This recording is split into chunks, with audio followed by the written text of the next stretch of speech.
Welcome to 444 Empath Tarot. Take a deep breath and relax. Hi Libra, Jen here. I'm going to do a bonus reading for you guys because you guys had some pretty high views. I said I was going to go down the list, see who was the highest, and you guys came in third. First was Capricorn, then Scorpio, then your numbers came up third as the highest. So I'm going to go ahead and do a bonus reading for you, Libra. If you're new here, my name is Jen. I give intuitive messages. I am a spiritual lighthouse. I'm not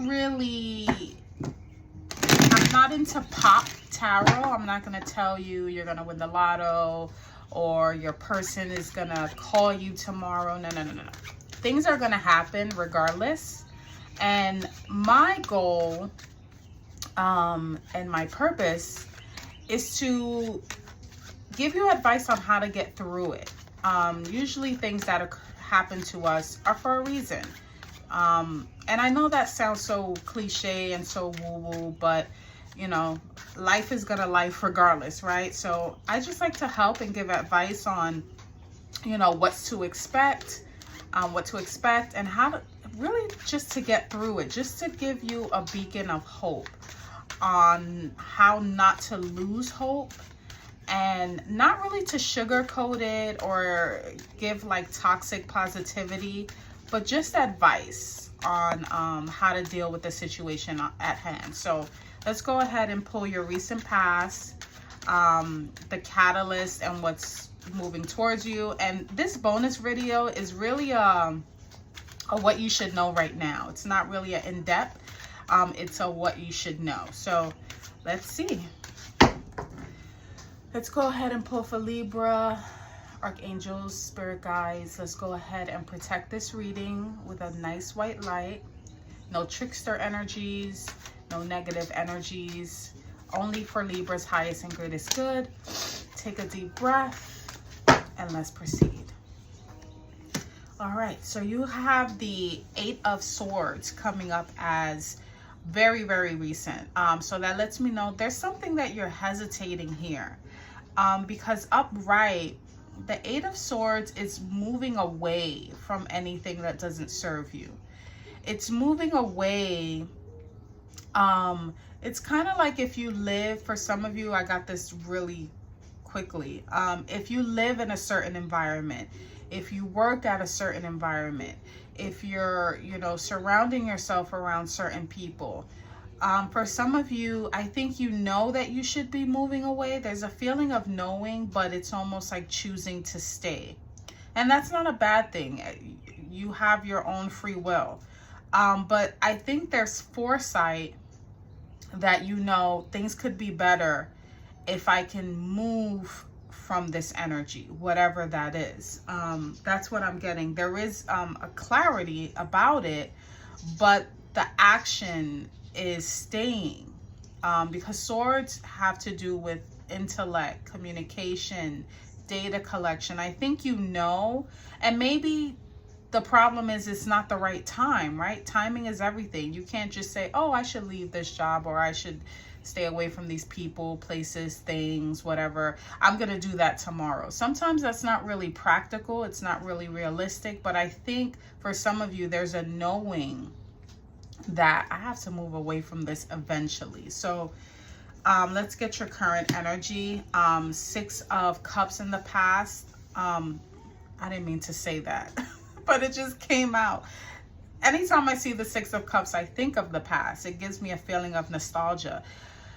This card is upside down. It is in reverse. I don't know why I said upside down either. That's not even a word I would usually use to represent cards in reverse. So your current energy,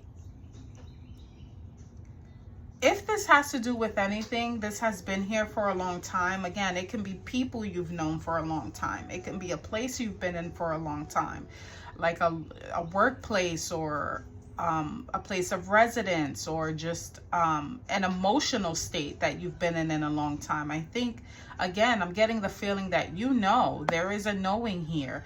And this stems from it's been here for a very long time. It might have stemmed from your childhood. It could have to do with childhood wounds. It could even have to do with habits, you know, because anytime I think of this, anytime I see the Six of Cups, I think of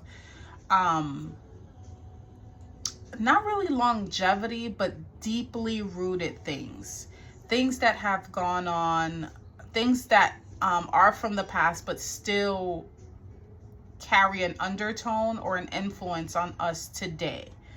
And that can be anything from the way you were raised, the job that you've had for a long time, maybe if you got it in your 20s or your 30s and you've been there for 10, 20 years, whatever the case may be.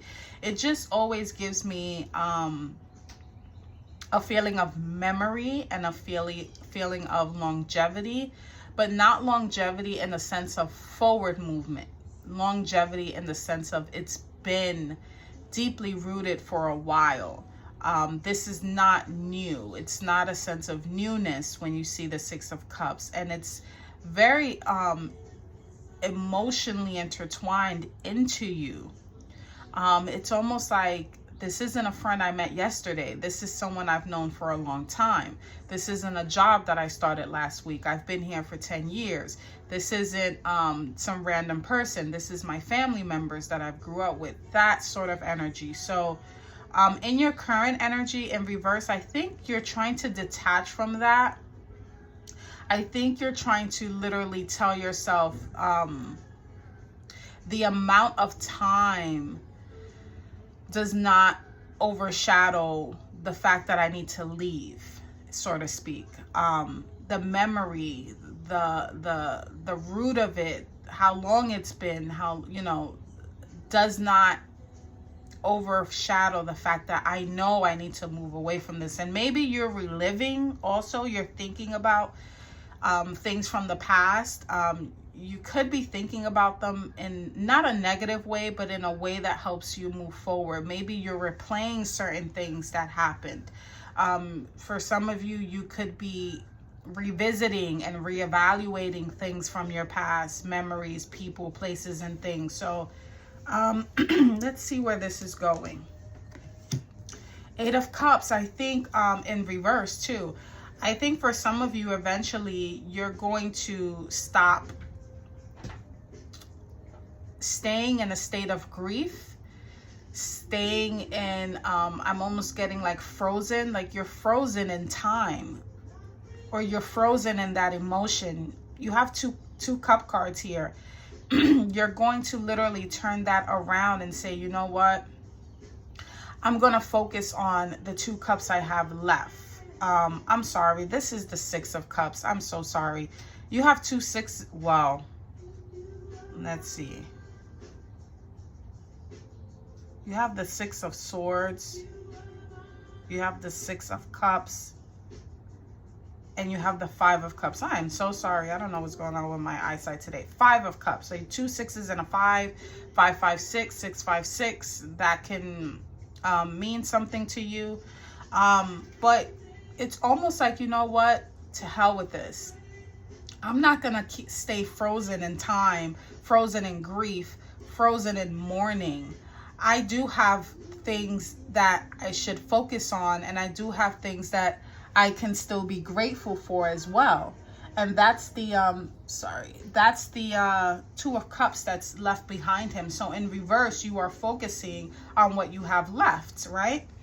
And again, it gives the undertone of reevaluating your past and kind of taking stock. And what's that word? It's on the tip of my tongue. You know how when you take a diamond to get analyzed, what is that word? Oh my goodness. It's almost like you're checking its worth. And they do that with like like assessments, like assessing your value, the value of the people around you, or the things around you. Gosh, what is that word? If someone thinks of that word, please put it in the comment section. I'm gonna Google it right after. But it's almost like an assessment of people, places, and things in your life. And realizing and coming to the conclusion that, okay, that has happened. Those cups have fell, but it's no use in crying over spilled milk neither. So that's the current energy. And that's very highlighted right now, if that makes any sense for anyone. God, that word is still on the tip of my tongue. Oh my goodness. I don't know what that is. Anyway, let's go ahead and clarify the Six of Swords, Page of Pentacles. Okay, so this could have to do with the workplace, resources, because if your Page of Pentacles also has to do, it's earth energy, and it's very studious. Okay, he's like studying his pentacle. I think for some of you, you are researching, you're gathering information, you're literally at the tip of, you want to do something here. You're studying something. And it could be because where you are now, you know that you have to leave. But again, I don't really get action. I get more contemplation. There's an intent there. And you are literally either you're studying the situation, you're looking at the situation for what it is, but you're not really acting on it right now. Clarifying the Six of Cups is the Four of Cups. I get a feeling of gratitude here. Maybe for some of you, there have been some good times, right? There are things to be grateful for, but don't let that gratitude keep you in a place that keeps you stuck. Almost like I'm getting the undertone of loyalty. Oh, well, I've been here for so long, or I've known this person for so long, or whatever the case may be. And sometimes that can trap us into thinking we have to stay, or because there's this immense feeling of gratitude. It's, oh my God, I don't want, I don't want to feel bad. But I do get here that you are grateful when you're reliving. I think for some of you, you're even grateful for the bad times and the good times here. You're in a space where you're allowing things to come in. Because upright, the Four of Cups is like my stubborn card. It's like my, discontent. I don't want nothing to do with it. Here, you are content. And for some of you, you are content with how things played out. Maybe you're coming to a point where even forgiveness here, I'm picking up. Like you're okay. You're healing even. Oh yeah, you're definitely healing. Three of Swords in reverse, clarifying that Five of Cups in reverse. Yeah, I think you're at a point where you're like, you know what? I'm not that I'm over it or that I'm going to forget it, but I'm in a place where I can move on now. I don't have to sulk about this and grieve about this anymore.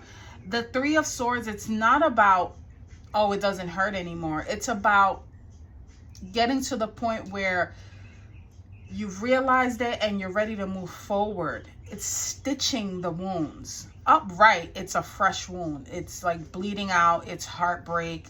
This is getting over heartbreak. This is stitching those wounds. And when you couple that with the Five of Cups in reverse, which allows you to then face what you have left and say, okay, I have this left. What can I, I can work with this. That's amazing. So that is coming up as what you should know as your advice cards. You have the Tower. Yeah, allow things to fall.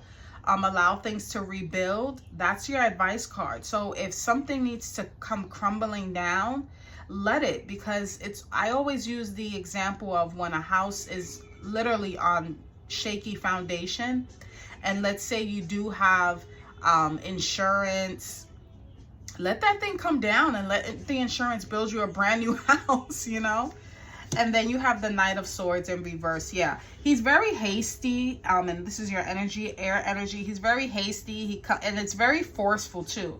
The horse is literally like being forced to go. It's like go, go, go. So in reverse, it's take your time with this. Don't make any impulsive actions. Don't be too hasty or forceful with anything. Let the chips fall as they lay. Let the cards fall as they lay, and just know that you'll be okay. I think you've made a good decision, and anything that benefits you is a great decision. And that may sound selfish, but sometimes people will tell us things or advise us of things, but it really benefits them more than it does us.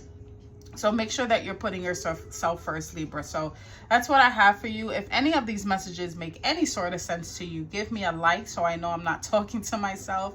And if you say, hey, I don't know what the hell you're talking about, this makes no type of sense, watch another placement. Sun, Moon, Rising, Venus. And until next time, Libra, take care.